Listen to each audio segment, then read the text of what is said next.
Oke, kita bahas tentang apa nih? Koperasi. Oke, pertumbuhan koperasi di Indonesia yang berdiri pada tahun 1896 di Purwokerto dimulai oleh siapa? Oke, kita mungkin kenal bahwa bapak koperasi itu adalah Bung Hatta. Tapi di tahun ini belum zamannya Bung Hatta nih, ya. Oke, di tahun ini ternyata yang pertama mendirikan koperasi di Purwokerto itu adalah seorang patih. Nah, patih siapa coba? Betul, Patih Arya Wiriatmaja. Nah, gini dia. Langsung ketemu dong jawabannya. Iya, gitu ya. Beliaulah yang mendirikan koperasi di Purwokerto di tahun 896. Ia pertama bergerak itu di bidang koperasinya yaitu simpan pinjam. Awalnya ya, awalnya itu di simpan pinjam. Simpan pinjam. Tujuannya apa? Dia tujuannya biar orang-orang lepas dari jeratan rentenir, gitu ya. Terus akhirnya Budi Utomo menyarankan nih, gimana kalau tidak simpan pinjam aja, tapi menyarankan ke kebutuhan rumah tangga, gitu ya. Sehingga apa namanya lebih luas lagi. Disusul setelah itu Syarikat Islam juga mendirikan koperasi yang berupa toko-toko untuk kebutuhan sehari-hari gitu ya. Kurang lebih gitulah ya, awal di tahun 1800-an atau abad 19-an awal gitu ya. Sebelum banyak peraturan nanti dari Hindia Belanda. Oke. Oke, jadi awal di Purwokerto itu yang diriin seorang patih ya, yaitu Patih Arya Wiratmaja. Oke, sip, cakep. See you. Dadah.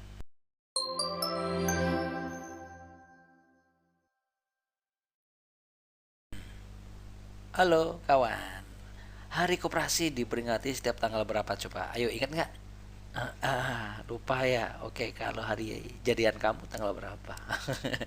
Hari Koperasi itu diperingati tanggal 12 Juli. Ya diperingatinya tanggal 12 Juli. Kenapa? Karena pada tanggal 12 Juli 1947, ini setelah kemerdekaan, itu diselenggarakan Kongres Koperasi yang pertama. Jadi ada kongres ya.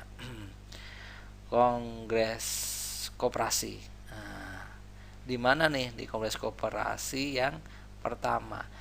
Tempatnya di Tasikmalaya. Tempatnya Ayu Ting Ting. Sik Tasik, Sik Tasik. Bukan ya. Oke, di Tasikmalaya. Kongres tersebut memutuskan sejumlah hal seperti membentuk Sentral Organisasi Koperasi Rakyat Indonesia. Disinilah dibentuk Sorki. Nah, apa Sorki? Nah, tadi udah disebutin tuh. Sentral Organisasi Koperasi Rakyat Indonesia, gitu ya. Kok Sorki? Sokri, nah, kebalik ya. Sokri, nah, Sentral Organisasi Koperasi Rakyat Indonesia. Mantap. Oke, dan akhirnya menjadikan tanggal 12 Juli inilah sebagai Hari Koperasi sampai sekarang ya, serta mengajukan pendidikan koperasi di kalangan masyarakat sehingga sambil sosialisasi tentang koperasi apa dan sebagainya gitu ya. Walaupun kondisinya saat ini koperasi itu kalah sama bank, walaupun sebenarnya secara konsep itu keren koperasi itu ya. Sip. Oke, semoga koperasi nanti maju kembali di Indonesia. Sukses buat kalian semua. Dadah.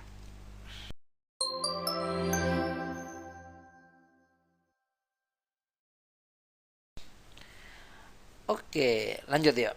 Tokoh yang menjadi bapak koperasi Indonesia siapa coba? Ini terkenal banget nih. Siapa? Sip, bener. Bung Hatta. Oke, mana Bung Hatta atau Muhammad Hatta?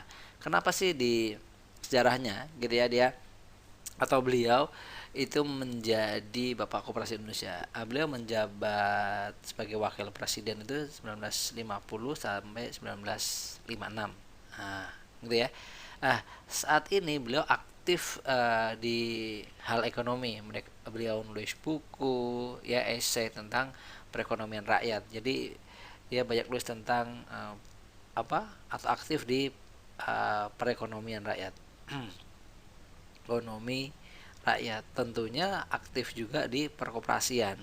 Nah, saking aktifnya inilah perkoperasian gitu ya.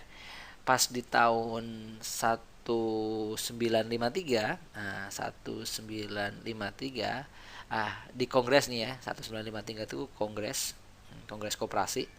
Kalau yang sebelumnya 1947 kan di Tasik. Ya, ini kongres yang berikutnya di 1953 itu dia ditetapkan atau beliau ditetapkan sebagai Bapak Koperasi Indonesia. Disinilah Bung Hatta ditetapkan sebagai Bapak Koperasi Indonesia. Indonesia. Oke, kurang lebih seperti itulah ya sejarah singkatnya. Ngerti ya? Sip, cakep, mantap. See you. Dadah.